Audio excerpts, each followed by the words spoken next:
நடிகர் நடிச்சாலும் சொல்லிதான Bhagyaraj sir Lakshmi sir நடிச்சாங்க தேட்டர்லாம் கிடைக்க மாட்டேங்குது, திரையரங்குலாம் கொடுக்க மாட்டாங்க. அதை பத்தி என்ன நினைக்கிறீங்க? இப்போ ஒன்றும் இல்லை, நீங்கள் மட்டும்தான் பிஸியாக இருந்துட்டு இருக்கிறீங்க, உங்களுடைய டைம் தான் கிடைக்கவே மாட்டேங்குது. இப்போ 17, 19 வந்து இல்லைங்க, நீங்கள் பிஸியாக இருக்கிறது ரொம்ப சந்தோஷமாக இருக்குது. ஆனால் என்னென்னா நீங்கள் இவ்வளோலாம் பிஸியாக இருக்கிறது அளவுக்கு படங்களும் வந்து ஓடணும் இல்லையா? அதுக்கு வந்து என்னென்னா தேட்டர் தட்டுப்பாடுங்கிறாங்க, வியாபாரம் தட்டுப்பாடுங்கிறாங்க, அப்புறம் வந்து கோடிகளை மட்டும்தான் அதை நம்பிட்டு படம் எடுக்கிறாங்க. இதெல்லாம் என்னன்னு சொன்னோம்னா, இன்றைக்கி காலையில் கூட ஹெட்லைன் ஏதோ ஒரு பத்திரிக்கை வீக்லி மேக்சின் எதுலையும் சினிமா வந்து எவ்வளோ கீழே போயிட்டு இருக்குதுங்கிற மாதிரி ஹெட்லைன் போட்டிருந்தாங்க. ஒரு 3-4 படத்தை தவிர்த்து வேறு எந்த படமே ஓடலை தன்னால் எடுத்ததில்லை அப்படின்னு சொல்லிட்டு. அதனால் தேட்டர்களில் இதெல்லாம் வந்து எல்லாம் சங்கங்கள் தான் 3-4 சங்கமாக ஆகிட்டு இருக்கு. ஒவ்வொன்றும் இந்த சங்கம் 2 சங்கம், அந்த சங்கம் 2 சங்கம் அப்படின்னு சொல்லி ஆகிட்டு இருக்க ஒழிய சினிமா எடுக்கிறதுக்கு முதல்ல கொஞ்ச நாளைக்கு முன்னால் கூட ஓடிடி அப்படின்னு சொல்லணுன்னே அது ஏதோ ஹாட் கேக்கு மாதிரி எல்லோரும் நினச்சிக்கிட்டு சந்தோஷப்பட்டுக்கிட்டு இருந்தாங்க. இப்போ கடைசியில் பார்த்தா ஓடிடி வந்து தேட்டரில் நீங்கள் போட்டு வாங்க அப்புறம் பார்த்துக்கலாம் அப்படின்ட்டாங்க போல இருக்குது. அதனால் இப்போ அதுவும் பிரச்சனையாக உட்காந்துட்ருக்காங்க. அதனால் இந்த சினிமாக்களில் பொதுவாகவே சினிமாக்கே சோதனையாக தான் இருக்குது. இதுக்கு நடுவில் என்னென்னா, நல்ல படங்கள் எடுத்தால் நீங்களும் நல்லா எழுத முடியும். ஸோ படங்கள் நல்லா எடுக்காமல் வந்து நீங்கள் அதை பண்ணுங்கள் இதை பண்ணுங்கள் அப்படின்லாம் சொல்லி கேட்டுக்கிறதுல பிரயோஜனம் இல்லை. அப்புறம் அதே மாதிரி படங்கள் எடுக்கிறதுக்கு இப்போ சித்ரா சொன்னார் இல்லை, கதை ஒன்றும் இல்லாமல் வந்து என்ன காசு போட்டு பண்ணாலும் அது வந்து அதனால் எந்த விதமான யூஸும் வந்து வந்துட போகிறதில்ல. ஸோ எல்லாருமே ஒரு காலத்தில் வந்து புதுமுகங்கள் இப்போ வந்து முதல்ல யார் நடிச்சிருக்கான்னு சொல்லி கேட்டு தான் பேச ஆரம்பிக்கிறாங்க.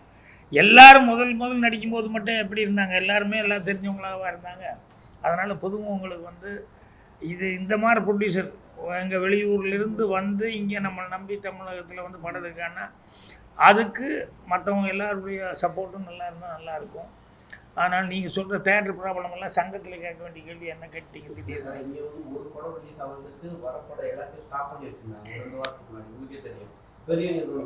இல்லை சார், சில நேரங்களில் சில பேர் பெரிய ஜாமானா இருக்குங்க, நீங்களாம் கேட்க மாட்டீங்க. அது சங்கம் நிறைய இருக்குன்றீங்களா? இல்லை சார், சங்கம் தான் கேட்கணும் சார். இது வந்து தனிப்பட்ட ஆள் சித்ராவோ நானோ போய் தனியாக பேசணும்னா நாங்கள் மேடை கிடைச்சா இப்படி பேசுவோம், எங்களுக்கு கஷ்டமாக இருக்குதுன்னு அதை தான் பேச முடியும். தீர்வு வந்து அந்த தீர்வுக்கு வந்து சங்கம் வச்சுருக்காங்கல்ல, அவங்க தான் போய் அதுக்கான முயற்சி பண்ணணும். ஒரு பாடி ரெப்ரசன்ட் பண்ண கவர்மெண்ட் வந்து அது அக்கறை எடுத்து அவங்களும் பண்ணணும். அது விட்டு போட்டு தேட்டர் இல்லாமல் ரொம்ப நாள். கேரளா வந்து கவர்மெண்ட் இதே சினிமா நஷ்டமாகுதுன்னா ஓடிடி ஆரம்பிச்சிருக்காங்க. இங்கே தமிழ்நாட்டில் ஏன் அதை சினிமாவை கண்டுக்கவே மாட்டாங்க? கலைஞர் இருந்தாரு, ஜெயலலிதா இருந்தாங்க, அவங்க சினிமா துறையிலிருந்து வந்ததுனால அவங்க இதை பார்த்துட்டு இருந்தாங்க, என்ன நஷ்டம். இப்போ இருக்க ஆட்சியாளருக்கு அதை பற்றி தெரியுமா தெரியாதான்னு தான் கேட்கணும். ஏன் நீங்களாம் போய் சொல்லக்கூடாது? இல்லை, இப்போ இருக்கிற ஆட்சியாளர் சினிமா துறை மேலே கவனம் செலுத்து அப்படின்னு சொல்ல முடியாதுங்க. ஒரு மிகப்பெரிய திரைப்பட அவங்களுக்கு தொடர்பு இல்லைன்னு சொல்ல முடியாது. இன்றைய முதலமைச்சர் பெரிய படம் வரும்போது அவங்க தான் வாங்கிக்கிறாங்க, மீதி எல்லாத்தையும் அப்படியே கீழே தள்ளிடுறாங்க குற்றச்சாட்டு வருது. நீங்க சொல்ற மாதிரி துணை முதல்வர் சொன்னீங்களே, அவங்க ஒரு கம்பெனி வச்சிருக்காங்க, ஒரு படம் ரிலீஸ் ஆகுது விடாமுயற்சின்னு, மீதி எல்லா படத்தையும் லாக் பண்ணி வச்சிருக்காங்க. அப்ப மக்கள் எந்த தேட்டருக்கு போவாங்க? எந்த தேட்டருக்கு போனாலும் அதனால பார்ப்பாங்க. சின்ன படங்களை போய் பார்க்க முடியாதுல்ல. அவங்கள விட்டுருங்க, அவங்களே இல்லை, வேற யாராவது புது இல்லைங்க, வேற ஒரு புது விநியோகஸ்தராக இருந்தாலும் அஜித் படம் வருது, ராம் சேவா படம் வருது, திரையரங்காரங்க யாருக்கு தேட்டர் கொடுப்பாங்க நீங்க எனக்கு சொல்லுங்க. எம்ஜிஆர் படமும் வருது, சிவாஜி படமும் வரும்போது அங்க ஜெமினி படமும் வரும்ல, வரும். உண்மைதான். விட்டு பாருங்க சொல்லுவோம். நீங்க எல்லாம் போய் கேட்கலாம்.